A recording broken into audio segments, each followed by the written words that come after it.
If you've been following any sort of media coverage around the horror in Gaza, you'll have probably heard one question almost more than any other. Does the state of Israel have the right to exist? Does Israel have the right to exist?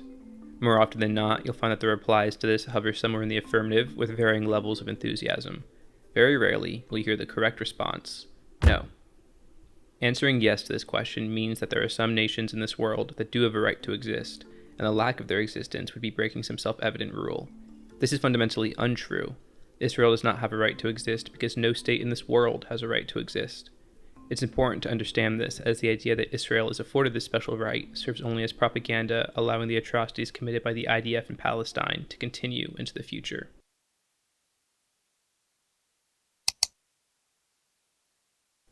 The majority of unpacking this propaganda can be done with some simple definition. The phrase right to exist is referring to the idea of Israel as a nation or state. While these terms are often used synonymously, there are some slight differences, at least according to my academic training on this subject. We're going to be looking at this from the definition of a nation-state. Why? Well, there's a couple of reasons. Nation is mostly good here, but it has a historical context that kind of implies an ethnicity or a group of people, and spoiler alert for later, that does have a right to exist. Usually nowadays, nation is often used synonymously with country or state. However, in order to avoid Zionist arguments popping up, we need to make sure that this argument can't be construed as referring to an ethnicity or people, because it's absolutely not. Therefore, nation-state is most useful here because it covers a lot of bases. So what is a nation-state? As with most things, something simple will do a good job of covering the foundations. Let's go with this definition from Britannica, which I find sufficient and easier than using a textbook. Quote, a territorially bounded sovereign polity, i.e. a state that is ruled in the name of a community of citizens who identify themselves as a nation, end quote. You'll notice in that definition it makes reference to the idea of sovereign. This is what that means. Quote, one possessing or held to possess supreme political power or sovereignty, end quote. That still may be a little abstract, but imagine if Canada told people in Berlin, Germany that their speed limit by law is now 5 kilometers per hour. There's a general understanding nowadays that that wouldn't work because Canada can't make laws for Germany because legally they have a right to do it for themselves. Because the idea of sovereignty of a nation is given as a matter of fact nowadays. Historically, though, it's kind of a new concept that is academically understood to have started with the Treaty of Westphalia in 1648. That's a pretty Western-centric narrative, but is commonly used in university-level courses in international relations because academics historically have been unwilling and resistant to looking outside of a more Western perspective. I'll add on some modern details to this definition of nation-state. Recognition from other nation-states and a capacity to enforce its sovereignty both go a long way in granting legitimacy to a nation-state. This recognition and capacity doesn't necessarily determine whether a nation-state is real, but goes a long way in allowing different nation-states access to trade flows, international organizations, etc., which gives them the necessary power dynamics to function as a nation-state. This detail is when economy, war, and politics can become dramatically important. But I'm going to stop there for now before we get a little bit too deep into the weeds. In terms of nation-states, that's basically it. You'll notice in that definition that there is no mention of a nation-state deserving or having a right to exist. We also saw no mention in that definition of any nation-state having special rights or preferences over any other.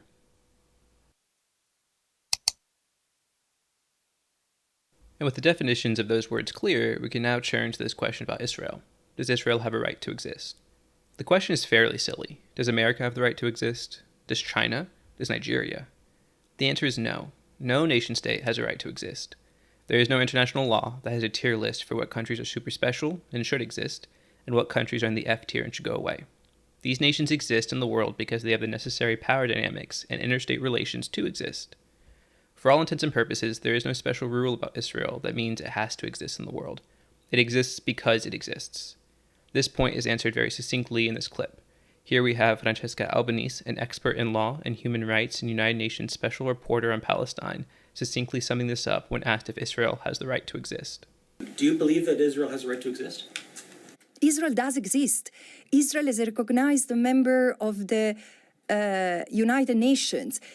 Besides this, there is not such a thing in international law like a right of a state to exist. We'll return to this clip a little bit later.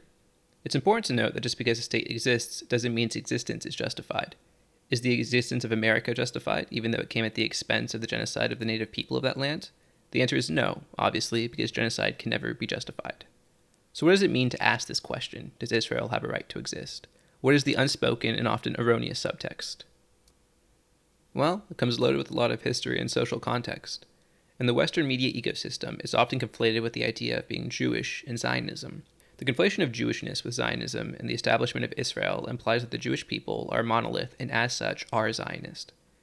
This is a false and anti-Semitic belief, as the Jewish people, like any other ethnic and cultural group, have a wide diversity of belief in the worldview. More concerningly, the act of asking this question also asks if the genocide of the Palestinian people is justified. If you agree to the idea that Israel has some special right to exist on the land that evidence can prove was historically inhabited by Palestinians and many other groups, where there were homes, businesses, and commerce, then in many ways you fundamentally agree to the erasure and theft of those homes and businesses, and the displacement and killing of those innocent people as it happened for the development and settlement of Israel under the false idea that it's justified with the ideology of Zionism. The justifications of these crimes of land theft, genocide, and establishment of settler colonies, amongst many others, is unjustifiable, and pushing the narrative that is justified is what allowed these crimes to happen historically and in the present day. With those ideas in mind, let's focus on what actually matters here. Israeli crimes against the Palestinian people. Let's go back to that clip of Francesca Albanese. What is enshrined in international law is the right of a people to exist. So the state is there, the state of Israel is there, is protected as a member of the United Nations. Does this justify the erasure of another people? Hell no. Not 75 years ago, not 57 years ago, surely not today. Where is the protection of the Palestinian people from erasure, from annexation, from illegal occupation and apartheid? As pointed out by Francesca Albanese, the protection of an ethnic group is enshrined by international law. Yet we find that Israel has systematically targeted the Palestinian people with horrific acts of violence and abuse. As stated by the UN Office on Genocide Prevention and the Responsibility to Protect in the Convention on the Prevention and Punishment of the Crime of Genocide in Article 2, quote, "In the present convention, genocide means any of the following acts committed with intent to destroy, in whole or in part, a national, ethnical, racial, or religious group, as such, a. Killing members of the group, b. Causing seriously bodily or mental harm to members of the group, c. Deliberately inflicting on the group conditions of life calculated to bring about its physical destruction, in whole or in part, d. Imposing measures intended to prevent births within the group, e. Forcibly transferring children of the group to another group," end quote. There have been many reports that Israel has routinely and systematically committed each one of these crimes and more. Here's a very short list of sources detailing this evidence. Amnesty International has detailed damning evidence of war crimes by the Israeli government as they conducted indiscriminate mass killings of Palestinians. The UN Office of the High Commissioner for Human Rights, as of June 24, 2025, has detailed the ongoing illegal blockade of supplies into Gaza and the starvation being inflicted onto the Palestinian people by the Israeli government. In an unforgivable example of violence, Palestinians were shot and killed by the IDF when they tried to approach aid envoys to retrieve what little supplies that come in. The New York Times has highlighted a report by the UN Commission of Inquiry on the occupied Palestinian territory discussing that the Israeli government targets hospitals and other health facilities in an effort to limit reproductive care and prevent Palestinian births. Doctors Without Borders has detailed the violent use of last-minute displacement orders as an element of psychological warfare on the Palestinian people as part of the Israeli government's campaign of ethnic cleansing in Gaza.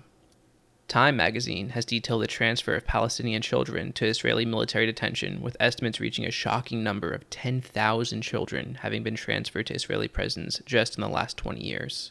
A report done by the UN's Independent International Commission of Inquiry on the occupied Palestinian territory was released earlier this year on March 13, 2025, that detailed, quote, "Israel has increasingly employed sexual, reproductive, and other forms of gender-based violence against Palestinians as part of a broader effort to undermine their right to self-determination and carried out genocidal acts through the systematic destruction of sexual and reproductive health care facilities," end quote.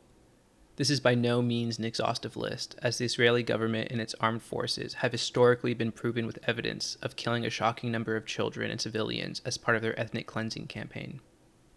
There is no legal justification for the right of Israel to exist, and given the status of Israel as a colonial occupying force that has historically committed genocide in an effort to secure more land, those that argue for the existence of Israel as it functions today are inherently advocating for the erasure and eradication of the Palestinian people through the long list of crimes committed by the Israeli government and its military. Keeping this information in mind is vital in understanding how to navigate the increasingly convoluted media landscape we see surrounding this genocide, so we can all better understand how to think about this violence against Palestinians and reflect this understanding in our actions as we advocate and work towards a future where Palestinians can be free to live their lives on their land without fear of systematic violence by the ethno-nationalist colonial entity that is Israel.